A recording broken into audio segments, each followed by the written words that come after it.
Hello बच्चों, क्या हाल चाल। तो बच्चों, आज का टॉपिक है हमारा दूरी तथा विस्थापन में अंतर। दूरी तथा विस्थापन में अंतर, पार्ट नंबर 4। ठीक है। अब दूरी तथा विस्थापन में क्या अंतर होता है इसके बारे में जानेंगे। तो सबसे पहले एक कॉलम में दूरी और दूसरे में विस्थापन, दूसरे कॉलम में विस्थापन लिख लेते हैं। ठीक है। इसका पहला पॉइंट, दूरी क्या होती है? किसी वस्तु द्वारा तय की गई पथ की लंबाई दूरी कहलाती है। किसी वस्तु द्वारा तय किए गए पथ की लंबाई क्या कहलाती है? दूरी। उधर विस्थापन, विस्थापन क्या होता है? किसी वस्तु की प्रारंभिक तथा अंतिम स्थिति के बीच की न्यूनतम दूरी विस्थापन कहलाती है। ठीक है। विस्थापन किसी वस्तु की प्रारंभिक एवं अंतिम स्थिति के बीच की न्यूनतम दूरी कहलाती है। ठीक है। पहला तो ये हुआ। सेकंड, यह एक अदिश राशि है। दूरी कैसी राशि है? अदिश। विस्थापन, यह एक सदिश राशि है। विस्थापन कैसी राशि है? सदिश। ठीक है। थर्ड पॉइंट, यह हमेशा धनात्मक होती है। इसका मान कभी भी शून्य तथा ऋणात्मक नहीं हो सकता। दूरी का मान हमेशा धनात्मक होता है, यह कभी ऋणात्मक और शून्य नहीं हो सकता। विस्थापन, विस्थापन देखें, यह धनात्मक भी हो सकता है, ऋणात्मक भी हो सकता है और शून्य भी हो सकता है। ठीक है, क्लियर। यह धनात्मक, ऋणात्मक एवं शून्य भी हो सकता है। ठीक है। लास्ट पॉइंट है इसका दूरी। दूरी रेखीय पथ में विस्थापन के बराबर तथा इसका मान विस्थापन से अधिक होता है। दूरी रेखीय पथ में विस्थापन के बराबर हो सकती है या इसका मान विस्थापन से अधिक होता है। ठीक है। और विस्थापन में इसका मान या तो दूरी के बराबर होगा, या तो दूरी के बराबर होगा या फिर कम होगा। ठीक है। तो नेक्स्ट लेते हैं हम इसमें, ये तो क्लियर हुआ। तो अब बात करते हैं चाल पर। चाल क्या होती है? चाल, स्पीड।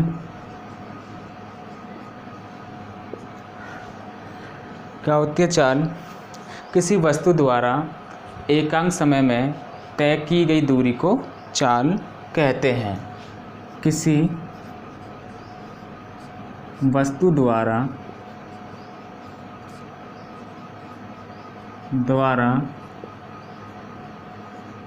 एकांक समय में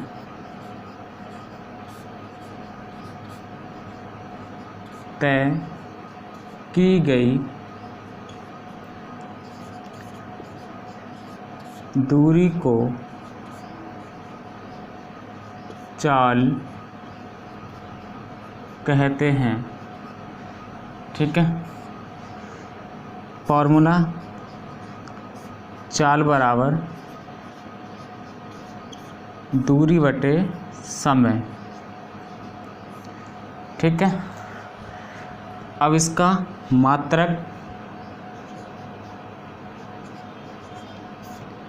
दूरी को कैसे मापेंगे? मीटर, समय को सेकंड में। क्या हो जाएगा मात्रक? मीटर प्रति सेकंड। इसको ऐसे भी लिख सकते हैं, मीटर सेकंड इनवर्स। ठीक है। दूसरा मात्रक सेंटीमीटर प्रति सेकंड। इसको ऐसे भी लिख सकते हैं, सेंटीमीटर सेकंड इनवर्स। ठीक है। एक और मात्रक किलोमीटर प्रति घंटा या किलोमीटर घंटा इनवर्स। ठीक है, किलोमीटर घंटा इनवर्स।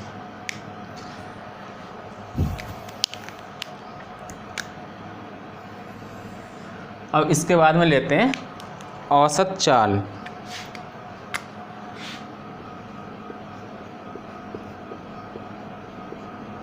औसत चाल, एवरेज वेलोसिटी।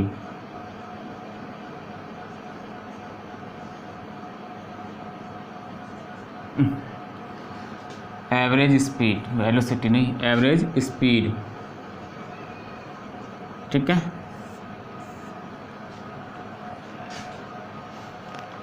क्या होती है औसत चाल? तुमने देखा होगा जब हम यात्रा करते हैं तो बस, रेलगाड़ी आदि कभी तेज़ हो जाती हैं, कभी धीमे हो जाती हैं, कभी नियत चाल से चलती हैं। तो इस स्थिति में हमको औसत चाल ज्ञात करनी है। धीमे कब होती हैं? जब वो ब्रेक लेता है। ठीक है, जैसे एक्सीलरेटर देता है तो वो हाई हो जाती हैं। तो इस स्थिति में हमको क्या करना? औसत चाल ज्ञात करनी है। ठीक है, औसत चाल किसी वस्तु द्वारा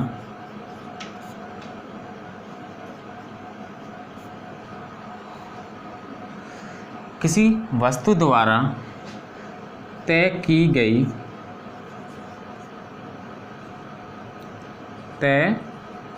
गई कुल दूरी तथा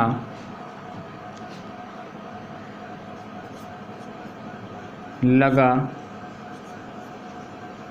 कुल समय के अनुपात को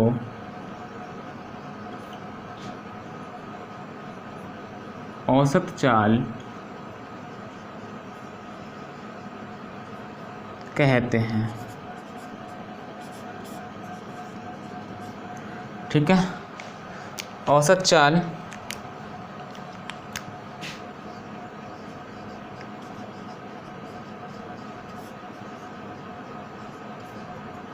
क्या हो जाएगी? कुल दूरी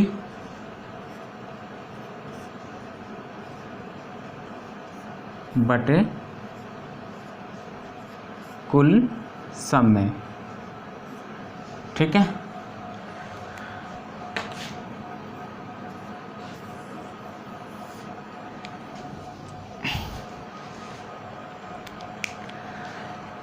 यदि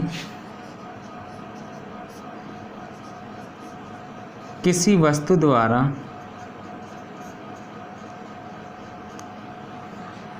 स्मॉल t समय में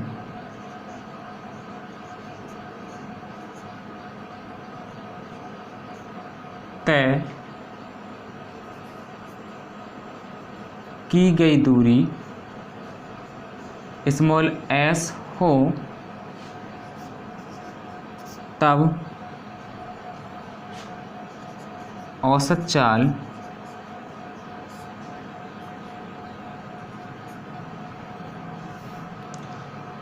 कुल दूरी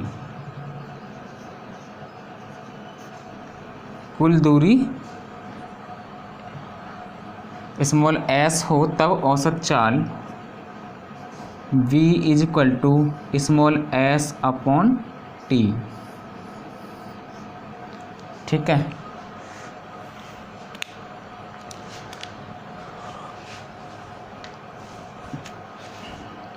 नेक्स्ट आता है वेग।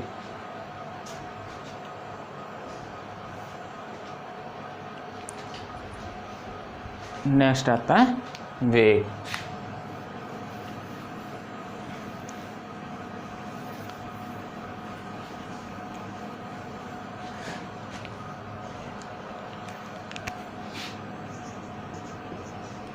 वेलोसिटी,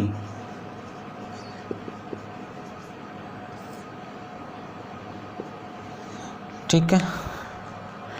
वेग क्या होता है? किसी वस्तु द्वारा एकांक समय में तय किए गए विस्थापन को वेग कहते हैं। किसी वस्तु द्वारा प्रति एकांक समय में तय किए गए विस्थापन को वेग कहते हैं। किसी वस्तु द्वारा प्रति एकांक समय में तय किए गए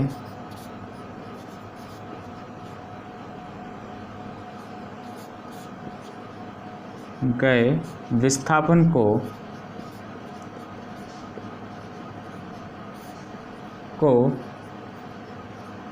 वेग कहते हैं।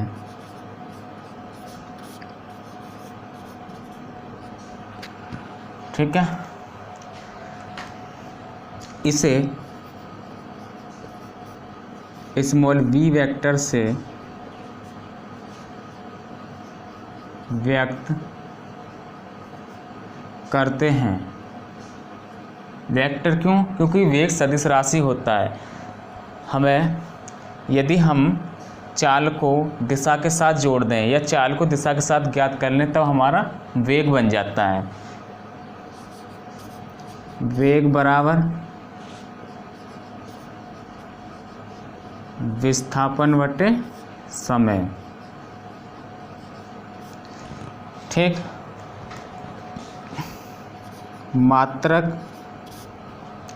मात्रक क्या होगा इसका?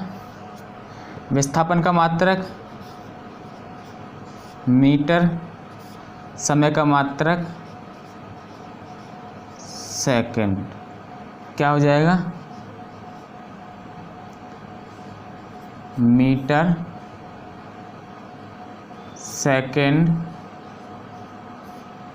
इनवर्स। ठीक है, इसका मात्रक मीटर प्रति सेकंड और मीटर प्रति सेकंड इनवर्स बोल सकते हैं इसको। ठीक है, अब यदि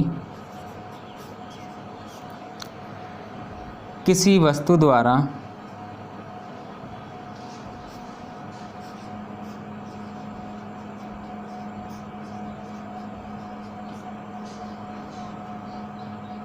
तय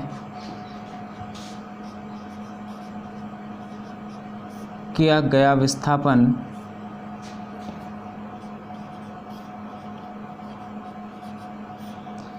स्मॉल s वेक्टर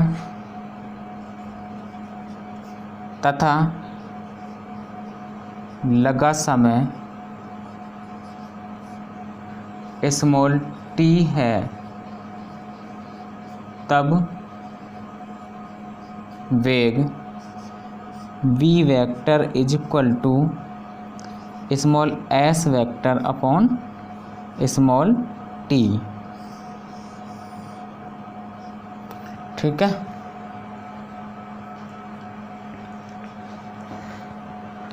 वेग सदिश राशि है, सदिश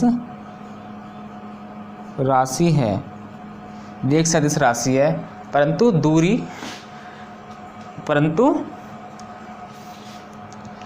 चाल अदिश राशि है। ठीक है, ध्यान रखना, वहाँ पे नहीं बताया चाल कैसी राशि है। चाल अदिश राशि है।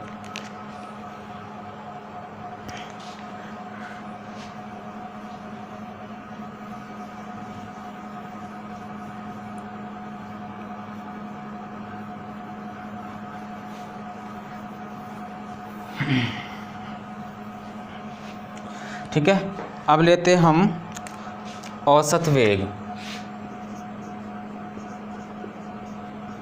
औसत वेग यानी कि एवरेज वेलोसिटी। Average velocity. और तुमने देखा होगा जब हम समान समय में समान विस्थापित होते हैं या कोई वस्तु समान समय में समान विस्थापित होती है तब वेग को क्या बोलेंगे? एक समान वेग बोलेंगे।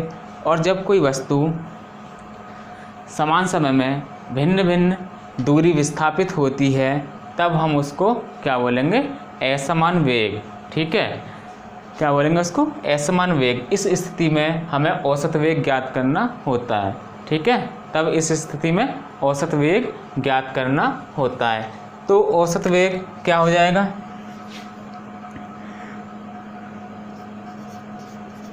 किसी वस्तु द्वारा कुल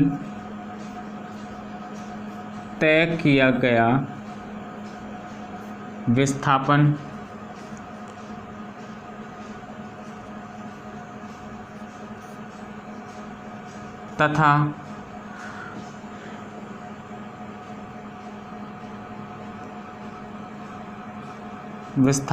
तथा कुल लगे समय के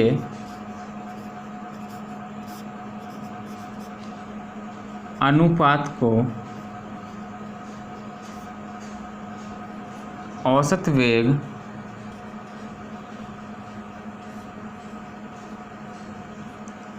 कहते हैं, ठीक है। किसी वस्तु द्वारा कुल तय किए गया विस्थापन तथा कुल लगे समय के अनुपात को क्या कहते हैं, औसत वेग कहते हैं। औसत वेग इक्वल टू क्या हो जाएगा, कुल विस्थापन बटे कुल समय, ठीक है। किसी वस्तु द्वारा तय किया गया कुल विस्थापन तथा कुल लगे समय के अनुपात को क्या कहते हैं, औसत वेग कहते हैं, ठीक।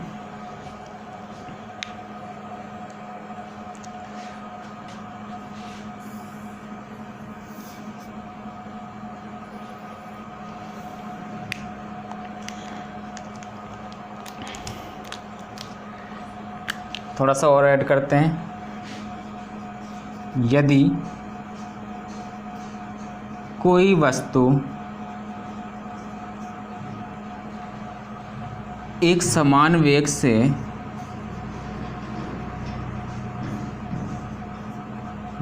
से विस्थापित हो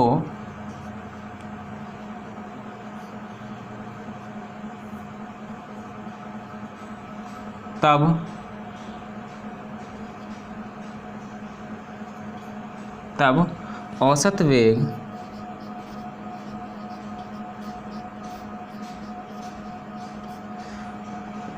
वस्तु के प्रारंभिक वेग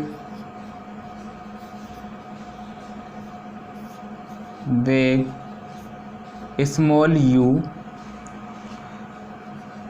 तथा अंतिम वेग स्मॉल v के माध्य के बराबर होगा। अर्थात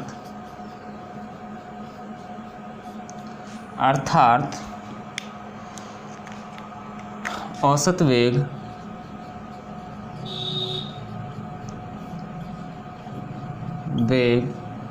is equal to u plus v upon 2, ठीक है। नेक्स्ट कुछ एग्जाम्पल्स हैं वेग और चाल पे बेस्ड, ठीक है, वो करते हैं।